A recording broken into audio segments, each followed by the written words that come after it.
Você abrisse a sua Bíblia lá no primeiro livro dos Reis, no capítulo 18.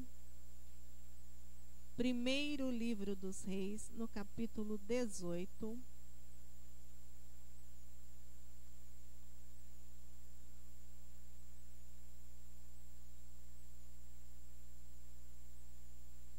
Primeiro livro dos Reis, no capítulo 18, a partir do verso 20.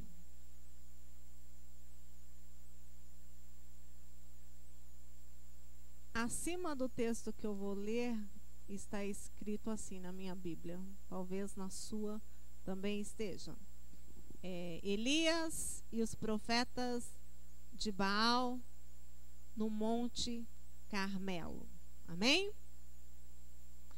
Bom, primeiro eu gostaria de, nos localizarmos. Por exemplo, o Monte Carmelo, ele fica na costa de Israel, com vista para o mar Mediterrâneo.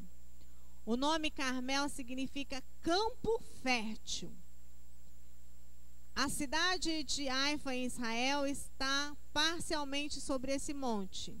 Ele é uma muralha natural entre o mar e o vale de Jezreel, onde fica Israel. Então, esse é o monte onde vai se dar uma batalha entre Elias e os profetas de Baal. Veja que o nome do monte, ele já é sugestivo. Esse monte não era muito alto, ele tinha aproximadamente 600 metros de altura, né? E o nome dele, Campo Fértil, por quê? Porque estava acontecendo uma seca. O próprio profeta Elias havia orado para que não chovesse. E já havia passado 3 anos disso, e 3 anos não chovia em Israel. Depois eu quero falar também, antes de nós entrarmos na leitura, sobre Baal, né? Porque é uma batalha entre Elias e os profetas de Baal. Mas quem era Baal? Baal era um deus dos cananeus. O nome Baal significa senhor, dono, amo, né? E ele era conhecido como deus da fertilidade, né? E os adoradores dele acreditavam que ele era responsável tanto pela fertilidade no campo como no ventre. E por conta disso, o culto a Baal, ele era um culto cheio de crueldade, né? Por isso que você vai ver lá na hora que nós vamos ler que os profetas, eles se retalhavam, eles se cortavam, eles se mutilavam. Isso fazia já parte do culto a esse Deus. Fora isso, também era um culto em que eram apresentados sacrifícios humanos. As pessoas eram mortas em sacrifício a esse Deus Baal. E fora isso, também, o culto ele era marcado por práticas de orgias, práticas homossexuais, lesbianismo, e existiam até alguns rapazes que eram separados, né, para ser, como que eu vou dizer, um sacerdote de sodomia, praticar a sodomia em pleno culto a Baal. Então esta era a situação ali. O que aconteceu? O rei Acabe, o rei de Israel, casou-se com Jezabel, profeta, sacerdotisa de Baal. E começou a haver um sincretismo religioso. O que é um sincretismo? Nós temos sincretismo religioso no nosso país. O que acontece? Israel tinha as leis deles, mas começou a inserir essas práticas que eu estou falando para vocês dentro também da sua religiosidade. Por exemplo, no Brasil nós temos o catolicismo, juntamente com o espiritismo, que, por exemplo, eu não sei se eu vou falar para vocês os mesmos nomes, tá? Assim, equivalente. Mas, por exemplo, Ogum é o mesmo Santo Antônio. Oxóssi é o mesmo São João. São as mesmas coisas, apenas... O que é isso? Sincretismo, trazendo umas práticas dentro da outra, apenas com mudanças talvez de nomes. Nós sabemos também, por exemplo, que muitos católicos que se dizem católicos, vocês que já foram católicos também podem dizer isso, católico kardecista. É um sincretismo, é uma mistura. E hoje também nós estamos vivendo algumas situações parecidas com isso aqui. Nós vemos pastores aqui na nossa cidade. Isso quem me falou foi uma pessoa que frequenta uma igreja em que se está aceitando a prática de troca de casais dentro da igreja. E a justificação é: se você está feliz, Deus quer que você seja feliz. Nós vemos aqui na nossa cidade de Suzano, igrejas que estão realizando casamentos homossexuais. Era o que acontecia nessa situação aqui. E nós estamos vendo isso hoje. Primeira coisa, gente, eu quero falar para você que nós não temos nada contra a pessoa homossexual, a pessoa lésbica. Nós temos contra essa prática. E esse Deus Baal era cultuado dessa maneira, com todas essas práticas. Por isso, nós vemos então que o Elias toma uma atitude e ora para parar a chuva, para mostrar: peraí, o Deus de vocês não é o Deus da fertilidade? Como vai ter produtividade sem chuva? Então não tinha água. E é nesse contexto que eu vou começar a ler o nosso texto nesta noite, tá bom? Então você pode acompanhar comigo e ver que a situação onde que está acontecendo esta batalha, tá bom? Então, primeiro livro dos Reis, no capítulo 18, a partir do verso 20. Diz assim: então enviou Acabe mensageiros a todos os filhos de Israel e ajuntou os profetas no Monte Carmelo. Então Elias se chegou a todo o povo e disse: até quando cocheareis entre dois pensamentos? Se o Senhor é Deus, segue-o. Se é Baal, segue-o. Porém, o povo nada lhe respondeu. Exatamente isso que eu acabei de falar, né? Eles estavam confusos entre Deus e Baal. Por isso que eles nem responderam nada para o Elias. Veja que quando o Elias vai chamar o povo, gente, é Israel. É o povo de Deus.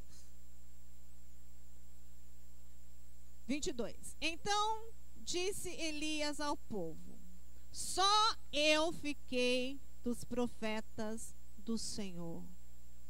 E os profetas de Baal são 450 homens. Quantos? Deixem-nos, pois, verso 23, 2 novilhos, e escolham eles para si um dos novilhos, e dividindo-o em pedaços, o ponham sobre a lenha. Porém, não lhe metam fogo. Eu prepararei o outro, e o porei sobre a lenha, e não lhe meterei fogo. Então, invocai o nome do vosso Deus, e eu invocarei o nome do Senhor. E há de ser que o Deus que responder por fogo, esse é que é Deus. E todo o povo respondeu e disse: é boa esta palavra. Disse Elias aos profetas de Baal: escolhei para vós um dos novilhos, e preparai o primeiro, porque vocês são muitos, e invocai o nome do vosso Deus, e não lhe metais fogo. Tomaram o novilho que lhes fora dado, prepararam-no, e invocando invocaram o nome de Baal desde a manhã até ao meio-dia, dizendo: Ah, Baal, responde-nos. Porém, não havia uma voz que respondesse. E manquejando, se movimentavam ao redor do altar que tinham feito. Ao meio-dia, Elias zombava deles, dizendo: Clamai em altas vozes, porque ele é Deus. Pode ser que estejam meditando, ou atendendo a necessidades, ou de viagem, ou a dormir, e despertará. E eles clamavam em altas vozes, e se retalhavam com facas, com lancetas, segundo o seu costume, até derramarem sangue.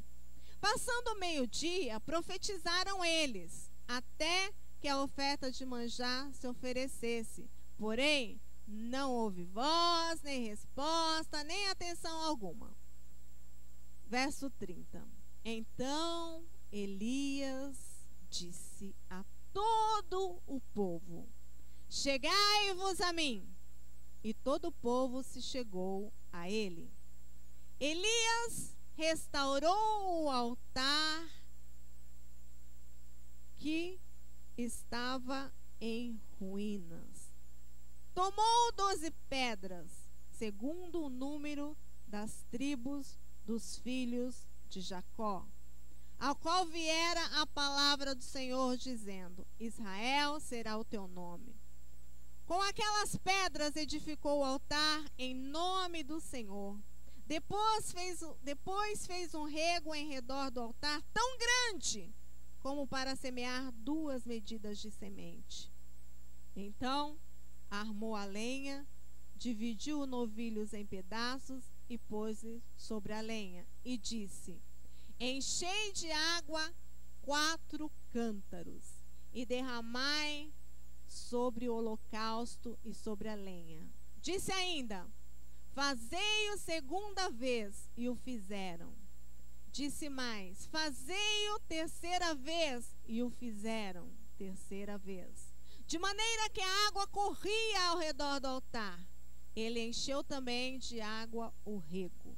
No devido tempo, para se apresentar a oferta de manjares, aproximou-se o profeta Elias e disse: Ó Senhor, Deus de Abraão, de Isaque e de Israel, fique hoje sabido que tu és Deus em Israel, e que eu sou teu servo, e que segundo a tua palavra fiz todas estas coisas. Responde-me, Senhor, responde-me, para que este povo saiba que tu és Senhor, que tu, Senhor, és Deus, e que a ti fizeste retroceder o coração deles. Então caiu o fogo do Senhor e consumiu o holocausto, e a lenha, e as pedras, e a terra, e ainda lambeu a água que estava no rego. O que, vendo todo o povo, caiu com o rosto em terra e disse: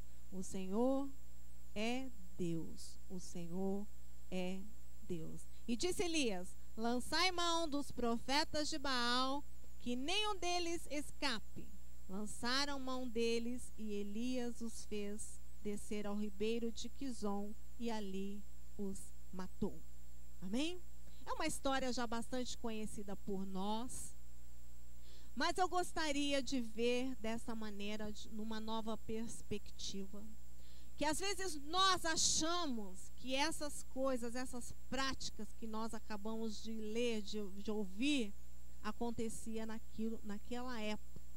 E nós estamos vendo que nos nossos templos as igrejas estão trazendo para dentro, com essa suposta aceitação das diferenças, trazendo essas práticas e fomentando essas doutrinas diabólicas dentro dos corações dos cristãos. A questão dessa batalha, a primeira coisa que eu gostaria de chamar a atenção para nós nesta noite, que Elias ficou diante de um exército de 450 homens. Elias foi perseguido por Jezabel. Jezabel queria matá-lo, porque ele profetizava contra essas práticas, porque ele falava contra essas atitudes. Nessa época também tinham que eles chamavam dos postes ídolos, né? Que em muitas cidades existem, em São Paulo existe, que hoje nós conhecemos como os obeliscos. Nas principais cidades dos países tem. No Japão, eu não sei qual é a cidade, existe um que é feito, né, em prol, em adoração, em honra ao Deus da fertilidade mesmo, em que ele é todo trabalhado e assim, vamos dizer, desenhado na forma de um órgão masculino. Aquele poste gigante no formato de um órgão masculino, lá no Japão. Eu não sei como era aqui nessa época, mas era uma outra coisa que até Israel nós vamos ler em muitas passagens dos livros dos reis, que eles falam, mas mudaram muita coisa, mas não derrubaram esses postes ídolos, né?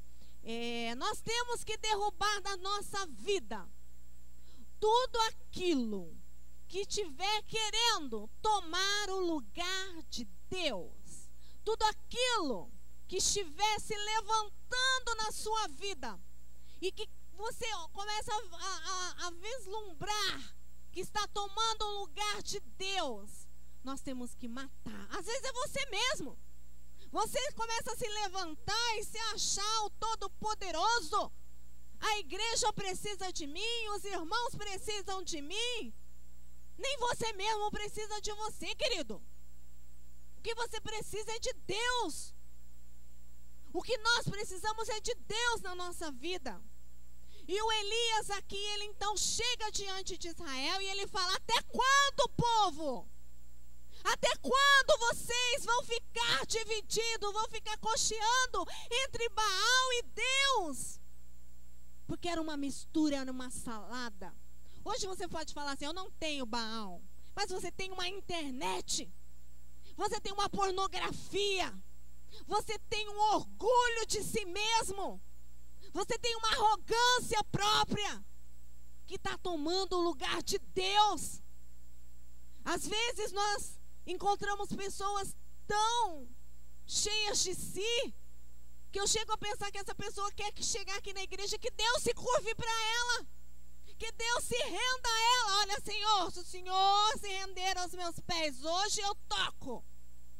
Se o Senhor se render aos meus pés, hoje eu canto. Se o Senhor se humilhar para mim, hoje eu prego.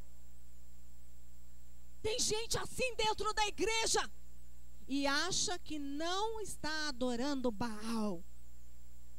Nós vemos profetas de Baal pela cidade toda, igrejas cheias de profetas de Baal, induzindo o povo a continuar na prática do pecado apenas para se satisfazer financeiramente.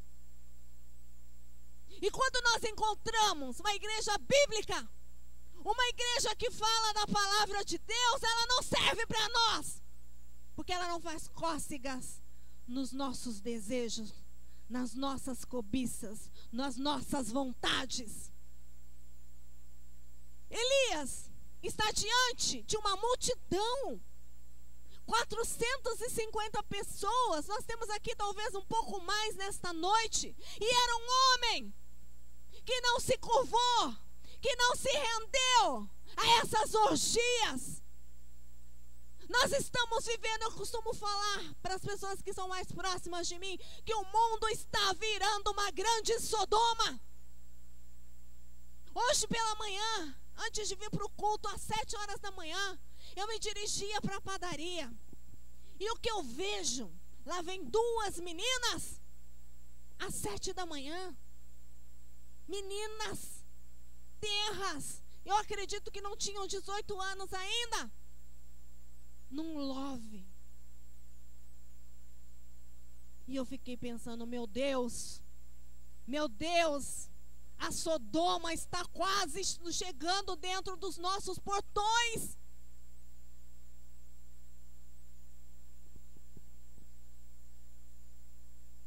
Quando Elias, eu estou falando isso porque está na hora da igreja do Senhor começar a restaurar ou purificar o seu altar.